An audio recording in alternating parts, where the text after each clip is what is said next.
50 urte hauetan, 5 hamarkada hauetan egin duguna Euskararen berreskurapenean ikuspuntu unibertsal batetik eta beste hizkuntza batzuen esperientziatik begiratuta ikaragarria da munduan oso pareko gutxi du. Gainera, estaturik gabe eta herri dinamiketatik abiatuta nagusiki 50 urte hauetan egin dena ikaragarria da. Orain, egoerak dituen desafioak ere, benetan 21. mendean hizkuntza batek garatzeko dituen minimo batzuk betetzeko ere, koska izugarria da, ez? Gurea da botila bat, ez da ona erdi beteta erdi utzik nahi duenak ikusi, nola ikusi nahi dugun, baizik eta botilak zulua dauka. Eta uste, belaunaldi gazteetan, alarmak pizten hasia gaudela. Osa, ni irakaslean ez, ikusten dut, euskal ikasleak euskaraz bakarrik ikasi daiteken fakultate batera euskarazko kazetritze ikastera, 6 hizkuntz jarrerekin datu zen, da? Oso gogorra da, ez? Benetan hizkuntz atxikimendu arekiko elementu funtsezkoak galtzen ari gara. Osea, iruditze zait, egoera gordina dela. Orduan, nundik, topagunea eta hasiria gogoetak egiten, deskoriatzen eba eta beste malekutan, nundik, repolitizazio batetik, mugimendu sozial bezala antolatzetik, eta gure resortea, gure hegemonia guneak antolatzetik. Beste aukera bada jartzea fedea politikan, Beste aukera bada jartzea fedea, oraingo prozesu politikoak ekarriko ditula instituzio berri batzuk, eta instituzio berri hauek konponduko digutela arazoa, Nere fedea ez da hori. Eta uste, baduela analisi elementu batzuk hori izateko. Orain dela gutxi hain zuzen ere Durangoko azokara liburua besapean hartuta zetorrenean Jon Argiak elkarrizketa egin zion eta Argiako portadan zetorren. Eta han titular bat zenegarren Jon pixa da atentzioa deitu zidan edo. Hanka bat lokatzetan ez duena ez da interesgarria. Hanka bat lokatzetan ez duena ez da interesgarria, nik uste dut horren titular horren atzean dagoen gogoetak merezi duela hemen azaltzeak edo.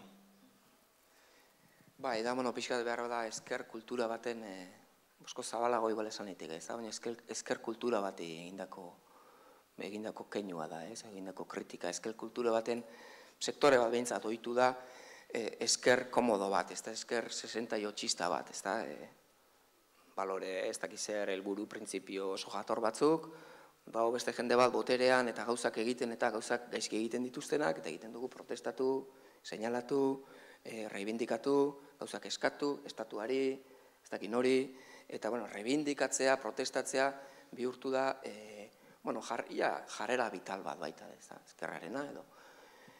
Eta realitatea zer da, sartze zarenean gauzak eraldatzen, sartze zarela kontraesanen zelaian.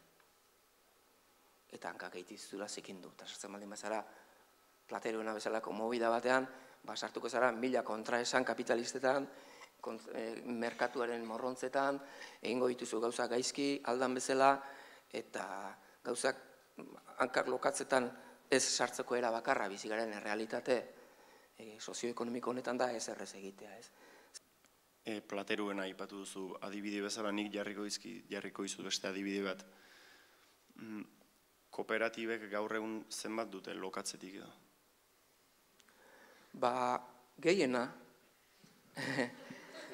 Gehiena, ni momentu honetan kooperatibekin eko kritiko nago, ez, gertatzen dena horrelako errealitate komplexu eta aberatz baten ona dena eta munduaren zat referentzia importante da, hainbeste da, aukerat ezakezu, hemendik egingo du lan eta hemendik egin dezaket lan hauek aprobetxatuz eta hirugarren munduko jende batekin idea honena konpartituz, edo fijatuko naiz txarrenean, ez da, eta, autokontua da, ez da. Hor zer gertatzen da, kooperatibek sakonean daukaten paradigmak balio du. Kontua da gero nola garatzen duten kooperatibak paradigma hori. Zein da paradigma hori? Paradigma hori da gauzen jabe izan daitezela gauzen protagonistak. Berdin du gaztetxe bat, eskola bat, ikastola bat, enpresa bat, industria bat, gauza horren protagonistak izan ditezela gauza horren jabe. Ez gora goko inor. Ez estatua, administrazioa, ez kapitala, hori da paradigma, autoeraketaren paradigma, azkenean anarkista zaharren ametsura, ez da? Ni beti izan naiz, ez dakit, nire ibilbidean konstante bat baldin badago, igual euskalgintzarekin batea, igual euskalgintza baino gare konstanteago azken aldian autoeraketa da. Autoeraketa izan da nire leitmotiv ideologiko nagusia, eta horren bila joan naiz, beti. Joan naizenean, Guatemalara edo horren bila ibili naiz, ez? Hori esperimentatzera, ez? Gauzen protagonistak, gauzen jabe izatearen potentziala. Nire intuizioa da, 21. mendeko lehen gai ideologiko bat dela. Eta kontraesanean jartzen dula eskuina bezala eskerra. Beberra eskerra gehiago, ez? Eskerra dagoela, gai honetan, arlo askotan, despistatuagoa, inkluso eskuina baino, ez? Hortik, kooperatibak paradigma horretan oinarritzen dira, baino, kooperatibek iruditzen zait egin dutela bide bat, gero eta arriskutsuagoa dena, bi arima dituztela, paradigma honi eusten dion arima, eta desarrollismo ohiko batean sartzen den zera hori, kontraesan hortan bizi da. Neri kontraesan hori berez interesgarria iruditzen zait, uste dut luzerako ematen duela, baina guz dezagun hortan, ez da, bi arima ditula eta gehienean bestea nagusitzen zaiola. Eta uste ziklo berri bat astearena seri badala, eta ezinbesteko dela, eta nik erabat bat egiten dute prozesu horrekin, uste energia berriak aktibatzeko aukera emango duela. Herri honetan energia sozialaren poltsa handiak daudela, bat ikaragarria Ezker Abertzalean, Ezker Abertzaleak erakutsi duen energia miresgarria da. Nik txapelak kendu besteik ezin dut egin 50 urte honetako borroka horren aurrean, ikaragarria da. Bestetik iruditzen zait bada hola baita ere gatazka honek blokeatu duen beste energia bat, ez dena behar beste manifestatu, eta da ona abertzaletasun umezurtz bat deituko nuken beste poltsa handi baten, eta hor uste dut gutako asko gaudela, nik bihotzaren parte badaukat alde batean, bat beste batean, baina abertzaletasun blokeatu eta umezurtzaren parte sentitzen naiz, eta hor energia asko dago, izugarria dago baita ere, ez?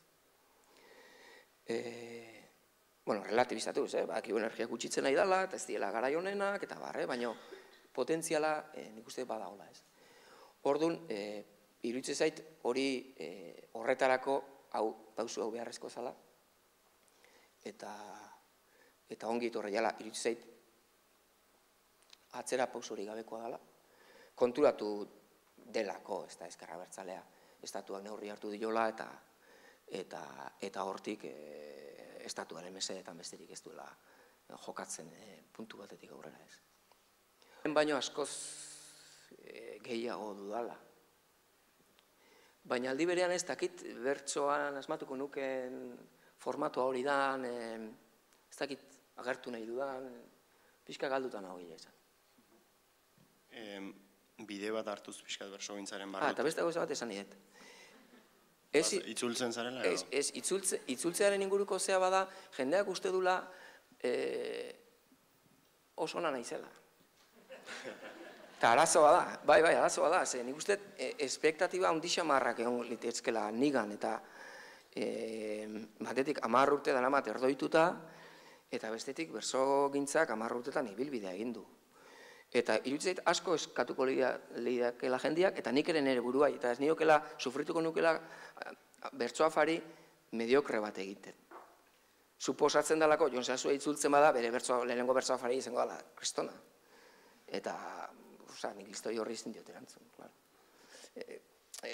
Eta bestetik, iruditzait, egin dezuen ibilbidean, nik ireganako, adibidez, mirespena sentitzen dira, iruditzaiat, nik egindako gauza batzuk, arlo batzutan gaindituta daudela, ez? Orduan, ez dut uste guri nahi begira egoteko garaia denik.